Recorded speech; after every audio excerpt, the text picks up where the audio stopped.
이낙연 국무총리 후보자의 인사청문 보고서 채택에 대한 논의가 국회에서 진행되고 있지만 여야 입장이 엇갈리면서 난항을 겪고 있습니다.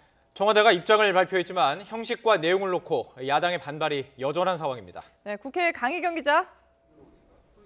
네, 국회입니다. 자, 앞서 청와대 임종석 비서실장의 입장 발표를 전해드렸는데 여야에서는 각각 어떤 반응을 보이고 있습니까?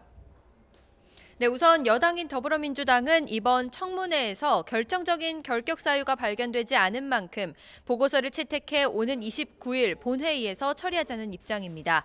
청와대 발표에 대해서도 더불어민주당 우원식 원내대표는 후보자의 결격 사유보다 자질을 더 크게 봐달라면서 새 정부가 인수위 없이 시작해 내각 구성이 시급한 만큼 원활한 국정 운영을 위해서라도 보고서 채택에 협조해달라고 야당에 당부했습니다.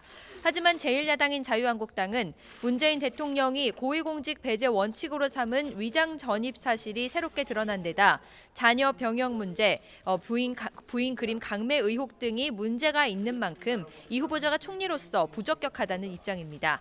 자유한국당 정우택 원내대표는 청와대 발표에 대해서도 안 하느니만 못한 사과문이었다면서 앞으로 다른 인사에 대해서도 자질만 있다면 5대 원칙은 어겨도 되는 것이냐고 반문했습니다. 또 이와 같은 상황이라면 자유한국당은 보고서 채택에는 응할 수 없다고 밝혔습니다.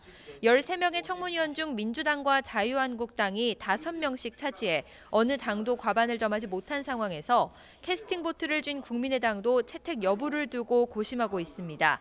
대통령이 입장을 표명해야 한다는 데는 자유한국당과 입장을 같이 하고 있는데요. 청와대 발표 이후 국민의당 이현주 원내수석 부대표는 대통령 비서실장이 아닌 대통령이 직접 하는 사과가 필요했을 뿐 아니라 사과문에 사과 내용이 제대로 포함돼 있지도 않다고 지적했습니다.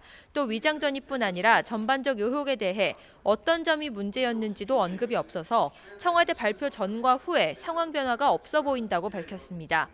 바른정당 주호영 원내대표도 청와대가 공약을 어긴 데 대한 반성과 함께 앞으로 인사와 관련해 어떻게 임할지에 대한 약속이 분명히 제시돼야 했다면서 형식과 내용 측면에서 문제가 있는 만큼 당 소속 의원들과 함께 채택 여부를 심도 있게 논의해보겠다고 밝혔습니다.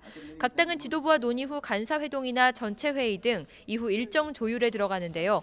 만일 오늘 전체 회의가 열려 청문 보고서가 채택되면 다음 주 월요일 29일 본회의 때 인준한 표결에 들어가게 됩니다. 지금까지 국회에서 YTN 강희경입니다.